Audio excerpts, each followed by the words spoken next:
یہی احمق ہیں. لیکن یہ جانتے تھے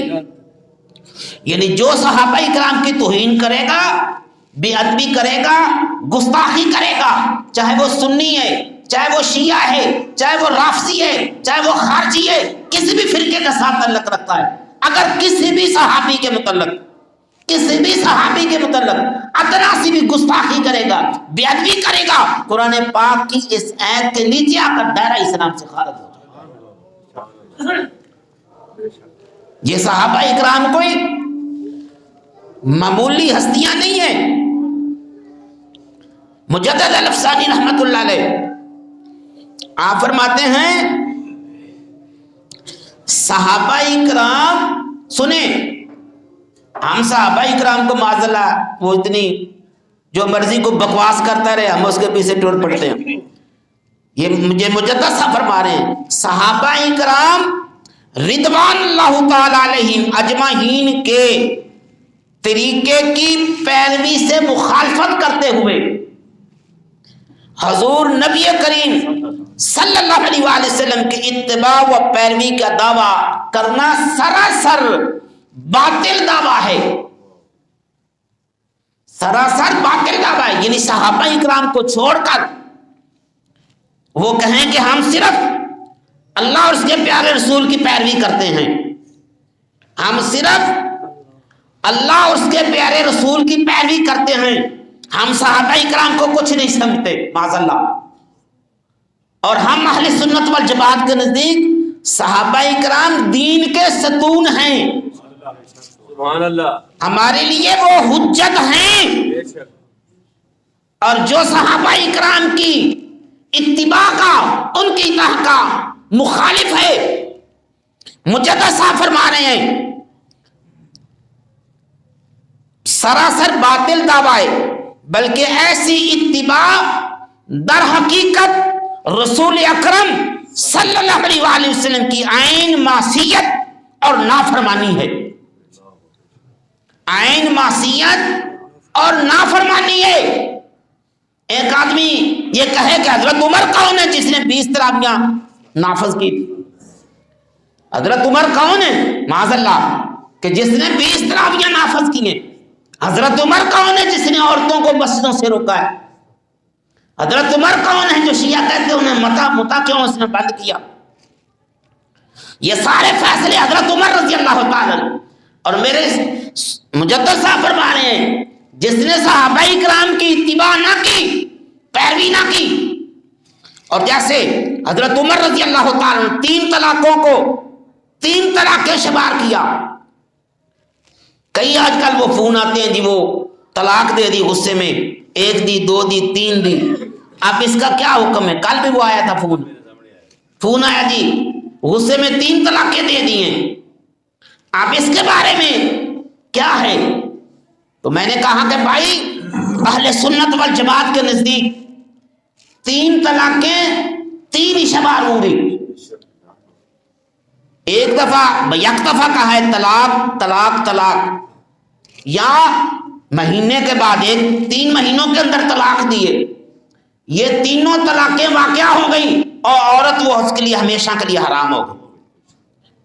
جھگڑا ہوتا ہے گھروں میں، یہ نہیں ہے، لیکن یہ نہیں کہ آپ فوراً یہ تلوار چلانا، گولیاں ٹک ٹک ٹک طلاق طلاق طلاق. یہ ایسا معاملہ پھر جب ٹھنڈے ہوتے ہیں تو پھر ہاتھ پاؤں کانپنے لگتے ہیں ہم نے کیا کیا. وہ بیوی اس کے لیے ہمیشہ کے لیے حرام ہو گئی. ایک طلاق میں گنجائش ہے، 2 میں گنجائش ہے. ایک طلاق دی ہے صلح ہو سکتی ہے، 2 طلاقیں دی صلح ہو سکتی ہے، لیکن اگر 3 طلاقیں دی ہیں کوئی گنجائش نہیں. پھر وہ عورت اس کے لیے ہمیشہ کے لیے حرام ہو گئی. اور پھر کرتے کیا ہے؟ اب جی وہ حلالے کو بھی مذاق بنایا ہوا ہے. سنو وہ قرآن پاک میں اللہ تعالیٰ نے وہ ایک دوبارہ نکاح کی جو طریقہ بیان فرمایا ہے وہ یہ نہیں ہے کہ چلو جی تم 1 رات کے لیے شادی کر لو، کل تم طلاق دے دینا،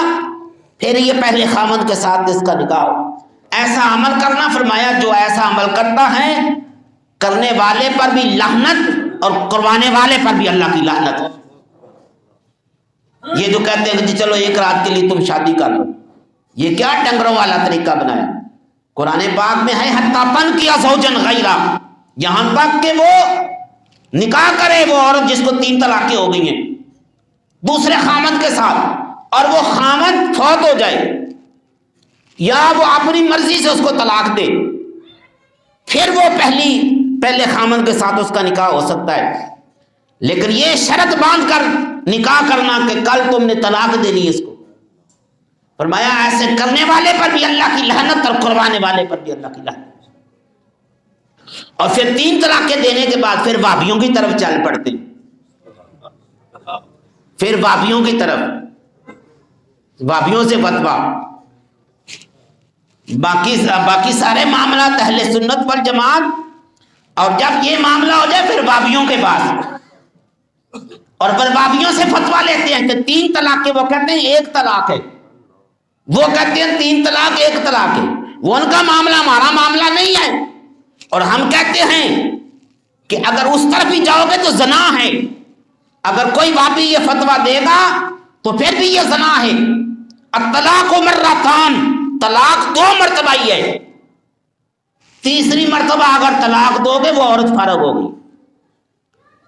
اور اس معاملے کو کلیئر کرنے والے کون ہیں؟ حضرت سیدنا عمر بن خطاب رضی اللہ تعالی، ابھی اسی لیے کہا ہے، ہم مانتے ہیں کہ رسول اللہ صلی اللہ علیہ وسلم کی یعنی دور مبارک میں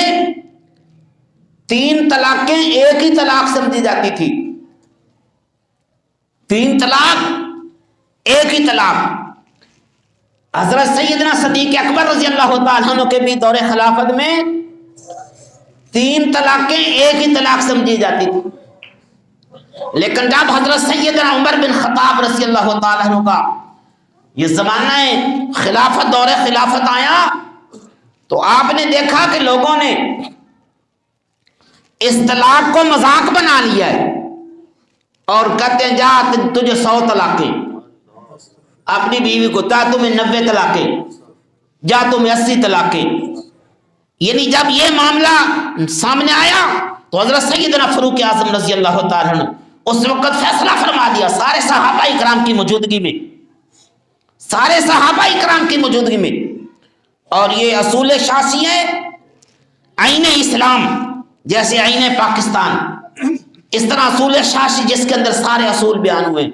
فرمایا جس مسئلے میں حضرت سیدنا عمر بن خطاب رضی اللہ تعالیٰ اور حضرت سیدنا ابوبکر صدیق رضی اللہ تعالیٰ عنہ انہوں نے کوئی مسئلہ بیان کیا ہو اور کسی اور صحابی کرام نے اس کی مخالفت نہ کی ہو، فرمایا وہ مسئلہ اس طرح ہے جس طرح قرآن کی آیت ہے، سبحان اللہ، ماشاءاللہ، اس کا انکار کرنا قرآن کا انکار کرنا۔ تو یہ حضرت سیدنا عمر بن خطاب نے فرمایا سنو، آج کے بعد جو آدمی 3 طلاقیں دے گا وہ تینوں شمار ہوں گے، جو 3 دے گا وہ تینوں ہی شمار ہوں گے۔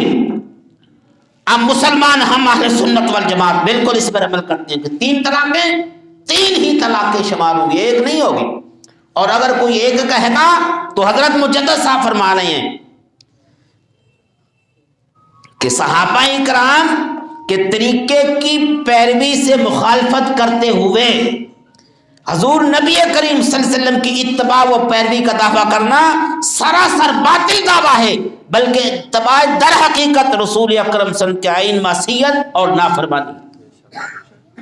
اور کہے کہ ہم صحابہ کرام کے مسئلے کو نہیں مانتے، ان کے فیصلے کو نہیں مانتے، ہم رسول اللہ کے فیصلے کو مانتے ہیں۔ فرمایا صحابہ کرام کے کسی فیصلے کا انکار کرنا در حقیقت حضور نبی کریم صلی اللہ علیہ وسلم کی اطاعت کا انکار۔ یہ مسئلہ انہیں فائدہ نہیں دے گا کہ تم بھابیوں کے پاس جا کر 3 طلاقوں کے 1 طلاق کا فتویٰ لے کر اور پھر وہی زنا ہے۔ تو صحابہ کرام یعنی دین کا ستون ہیں، ہمارے لیے حجت ہیں، ان کی کوئی بے ادبی خلافی کرتا ہے، گستاخی کرتا ہے، قرآن پاک کی اس آیت کے نیچے آ کر دائرہ اسلام سے خارج ہوتا ہے۔ اس لیے میرے سونے محبوب نے ارشاد فرمایا اصحابی کالنجومی، میرے صحابہ کرام ستاروں کی مانند ہیں،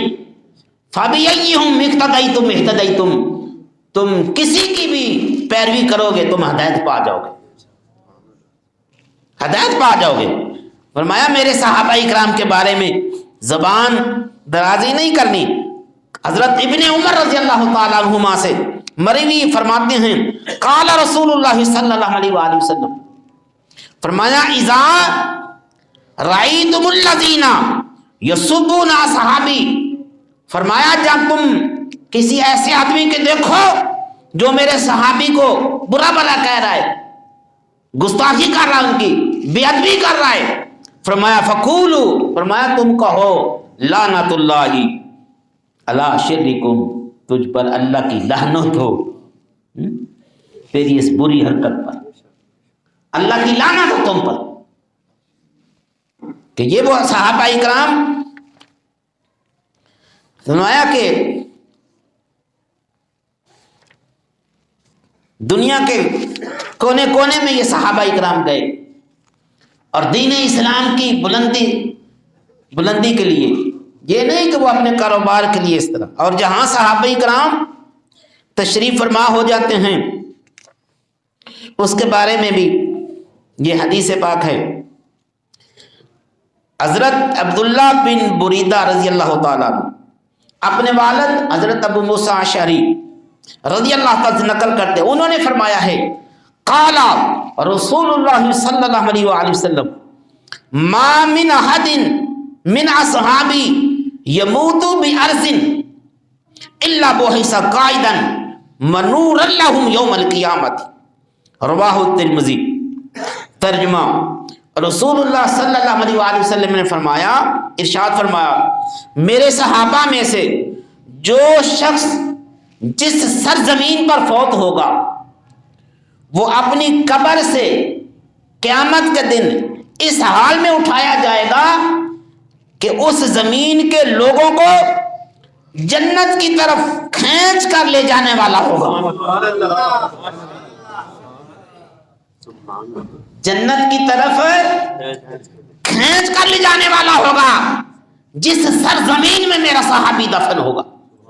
جس ملک میں میرا صحابی دفن ہوگا، اور جن کے دفن ہونے کی یہ شانیں ہیں، سبحان اللہ، ان کے اپنی اس وقت شانوں کا عالم کیا ہوگا۔ فرمایا وہ کھینچ کر جنت میں لے کر جائے گا اور ان کے لیے نور یعنی جنت کا راستہ دکھانے والا ہوگا، جنت کا راستہ دکھانے والا ہوگا کون؟ جو صحابی جس ملک کے اندر دفن ہوگا۔ اور الحمدللہ ہمارے اس پاکستان کے اندر بھی اللہ نے یہ فضل و کرم فرمایا کہ وہ صحابہ اکرام یہاں دفن ہیں، ہمیں پتہ نہیں ہے، ہمیں پتہ نہیں۔ جب پتہ چلا تو ہم پچھلے ہفتے ہم 6-7 دوست ان کی زیارت کے لیے گئے، محض اس لیے کہ میرے سونے محبوب نے ارشاد فرمایا ہے کل قیامت والے دن وہ انہیں کھینچ کر اپنے ساتھ جنت میں لے کر جائے گا۔ کہ ہم تو گناہگار ہی ہیں، ہم یہ دعویٰ نہیں کر سکتے کہ ہمیں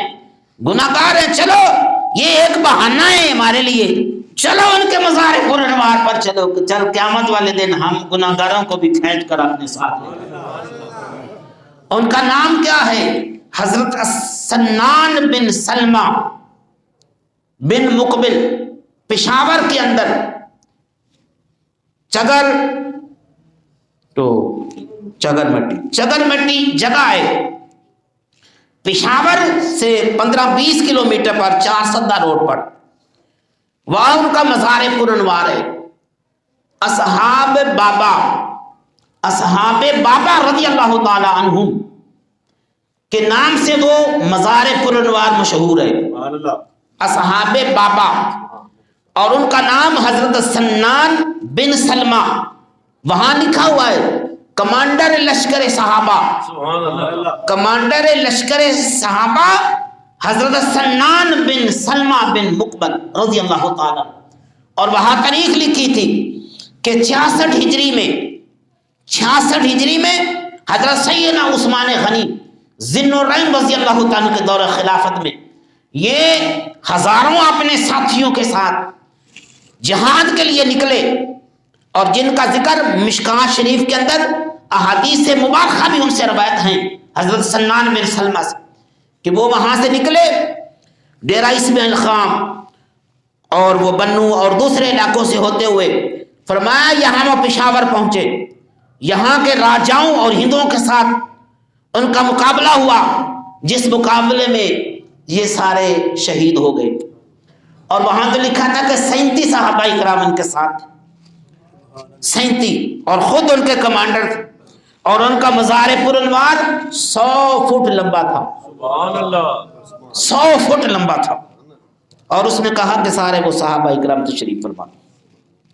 اور علاقے کے لوگوں نے بھی بتایا کہ یہ شروع سے صحابہ بابا کے نام سے مشہور ہے، پہلے یہ ساتا تھا، یہاں وہ گھاس اور وہ اٹھتی، وہ لوگ اپنے گھروں کو لے جاتے، جس کو کھلاتے اللہ اسے شفا عطا فرما دیتا، شفا فرمایا کہ یہ صحابی جہاں بھی ہوگا اللہ کی وہاں برکتیں اور رحمتیں نازل ہوتی، اور وہ انہوں نے بتایا کہ یہاں بے شمار یعنی لوگ عقیدت مند زیارت کے لیے آتے ہیں، بڑی برکتیں ہیں، مریض لا علاج مریض یہاں سے وہ شفا پا کر جا کر۔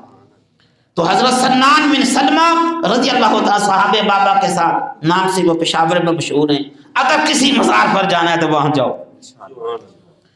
اور وہ صحابہ کرام جن کی شان کو نہ کوئی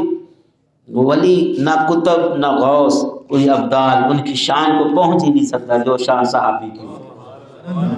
ٹھیک ہے، اور پھر یہ کوئی زیادہ بھی نہیں، 5000 زیادہ آپ کے لگیں گے۔ ہم گئے تھے ادھر سے وہاں 3:30 بجے وہاں پہنچے، شام ہم نے آپ کی مزار پر پڑی، رات ہمیں انہوں نے وہاں رکھا، ٹھیک ہے، اور صبح پھر ہم وہاں سے واپس آ گئے۔ تو یہ وہ حدیث پاک ہے کہ میں جس سرزمین پر فوت ہوگا وہ اپنی قبر سے قیامت کے دن اس حال میں اٹھایا جائے گا کہ اس زمین کے لوگوں کو جنت کی طرف کھینچ کر لے جائے گا۔ سبحان اللہ آپ نہیں چاہتے کہ جنت میں جائیں؟ اس کے اندر تو شک ہی کوئی نہیں ہے صحابہ کرام، تو اگر اللہ تعالیٰ آپ کو سب بے شمار زندگی میں انسان سفر کرتا ہے، کہاں چلا جاتا ہے، یہ تو ہمارے ملک کے اندر ہے، ہمیں بھی نہیں پتا تھا جب حضرت صاحب نے فرمایا کہ آپ خود 3-4 دفعہ زیارت کر کے آئے تھے، پھر آپ فرمانے لگے اگر زیارت کرنی تو ادھر جاؤ، تو اللہ تعالیٰ نے ہمیں اس سے مشرف فرمایا۔ دعا ہے اللہ تعالیٰ آپ سب کو بھی اس زیارت سے مشرف فرمائے۔ بقیہ بات